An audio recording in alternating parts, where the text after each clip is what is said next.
Creamer Media's Mining Weekly is speaking to Arne Frandsen, who's so well known through Pallinghurst in South Africa and is now becoming better known as the chairperson of Nouveau Monde Graphite, which is going to list on the New York Stock Exchange on Monday. Arne, this is fantastic news. Can you give us an insight into all of this and why it's so important that this listing goes ahead, particularly for the benefit of our planet with the green material you're coming through with? My partner, Andrew, and myself, we have been spending the past 3 years with Nouveau Monde as trying to develop it, trying to put in a strategy that uniquely will deliver the largest battery-grade graphite mine in the world. It is 100% fueled by hydroelectricity, so there is zero carbon footprint. The little carbon footprint we have, we are offsetting through planting more trees on our mining areas. So it is important, Martin, because what we do here is really presenting something which is 100% carbon neutral. And if you want to have decarbonization, electrical vehicles, it doesn't work if we as miners are polluting the planet as we extract the minerals. So it's very important, Martin. This will be the largest company of its kind outside China. And as you know, if you want a battery, you need both a cathode and an anode. And we will produce the anode. What has been the impact of your announcement on your share price? In a downward market yesterday, share price up more than 10%. There's a lot of excitement around it. What we see, Martin, is that people are more concerned now about supply chains and certainty of supply. And that comes in addition to the thing where we talk about being green and making sure that we are sustainable in the material that we are producing. Any supply chain should be diverse, and right now we will be the only one of size outside China. There is an openness from the New York Stock Exchange. I mean, it is the largest capital market in the world, it's the biggest exchange, all of these things. And it has been really interesting for me to spend the past year in dealing with the New York Stock Exchange. And it also gives me a lot of hope for potential for companies outside Canada as well. We will stay in Frankfurt for our European investors, and we will keep the home listing in Toronto as well. But our main listing will really be in New York. We will open office there. It is a very important part of the strategy we have in creating a North American platform for battery materials. You're talking about battery materials for the anode particularly. Can you explain what that's all about? If you just take the battery that you put in your torch at home, you see there's a plus and a minus. Okay, in the one end sits the anode, the other end sits the cathode. Very simply put, it's the same. I mean, your car is just like the little car that your grandchildren are playing around with when they have AA batteries in. It's just some bigger batteries, okay? So it's simply put, Martin, you cannot have a battery without having those two parts. And the anode has to be graphite. There is the silicon kind of discussion, but again, from an expansion point of view, that can never be more than maybe 10 or 15%. So when everyone discussed the cathode part and should there be a lot of nickel, a lot of cobalt, should there be manganese, what should there be in it? On our side, it's very simple. That should be what we are producing at Nouveau Monde, and we will be the largest at doing it. And you can't have a battery with only cathode. You need an anode as well. And when will you start producing, and what sort of demand do you see on the way? Sure. I mean, we are already building our processing plant. The phase 1, and in less than 12 months from now, we will be selling our first anode material. And then we will expand into a much larger scale plant after that. So yeah, we are on the road.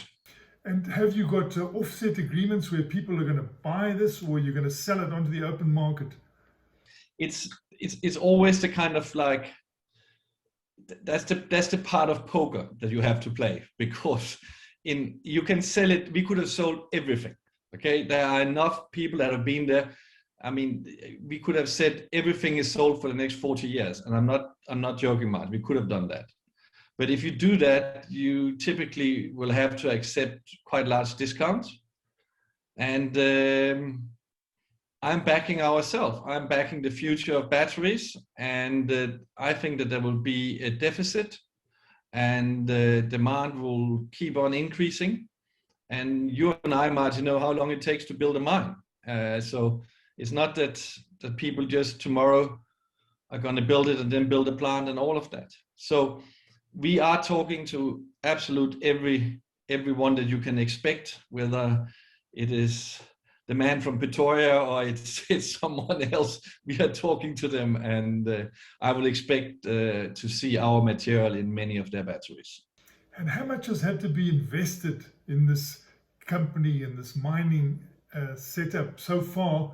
And what do you expect to do in the future about growth? Well, it's an interesting one because we have a fantastic mining asset. It all, as you know, starts in the ground. And we are thinking of right now we have everything set for 100,000 tons per year. But there is nothing that prevents us from doing double that.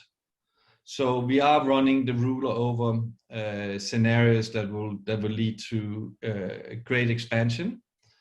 As to future funding of such expansions, there are a lot of opportunities open, Martin. Part of it could be that you will enter into an offtake agreement with someone, but part of that would be an upfront payment that goes to the establishment, and then you kind of pay your interest back in material. So there are also a lot of governments that would give you extremely favorable funding if you undertake then to deliver the material to Germany or to France or the UK or the US. So a lot of opportunities there. It's a market that is getting well serviced by the capital providers. And is it all about mobility? You are providing this green material, graphite anode, for mobility, for cars, for vehicles, and what sort of range of vehicles? Does it go to the biggest, or where are you in that? Yeah, no, we have our graphite has a very high purity, and it is very attractive for that. So as a premium product, you will find it in your long range cars. You could use it for others as well. But also, Martin, don't forget, it's not all mobility. The sun is shining in Uppington and the wind is blowing in Cape Town, but it's not always blowing and it's not always shining. So what you need is actually big stationary batteries that can store that energy. And that is something that is being more and more developed. And, Tesla is now even selling what they call the power wall, which is basically a large battery that you put in your home, and then you put solar cells on the roof, and then you are actually getting your need house by house. And that is something that is expanding, and it's something that starts selling very well. I think that market could even be larger than the EV market. So this is an enormous task you've got ahead of you here. It seems like it is going to be a massive story. What sort of value is there in this market? How big do you see it in terms of dollars? Has anyone done an estimate? Yeah, the numbers that are flying around, Martin, are frightening. Let me put it this way. The gigafactories that are going to produce the batteries, nearly 100 of these massive factories has been committed or have already commenced being built. The total investment in that is higher than $1 trillion. And that's just to build the batteries. Someone is going to have the material that's going to be put in there. So listen, it's truly an exciting market. It was like back in 1893 and 1894 when they developed the diesel engine and the petrol engine, and suddenly a new world started. This is a new dawn, Martin. This is a new way that we are looking at mobility and storage of energy. How does it dovetail with your platinum business now in South Africa, Sedi Bello? and this whole hydrogen economy that's also emerging. I delivered a speech at the SFR Oxford seminar last week, where I kind of discussed whether batteries and fuel cells will compete or whether they will coexist. And my conclusion is that they will coexist. We simply need both, and they are good at different things. Like the diesel engine, you will have your diesel bakkie and you will have your high performance car that is a petrol. Nothing is going to be different. We are going to need both. But it cannot be, Martin, that we are producing dirty platinum. It cannot be that we are producing dirty hydrogen. It's not going to work. You have to get your act together. And again, as you know, we have been big promoters, invested in, and we will build the first kelp plant, which will use 82% less electricity. So less coal burned by Eskom, less pollution. So the material we are going to produce will have a lower carbon footprint. And I think that if you are going to put a fuel cell into an automotive, you can't say that because you drive around in London and don't pollute there, but in producing this, you have polluted South Africa. That's not okay.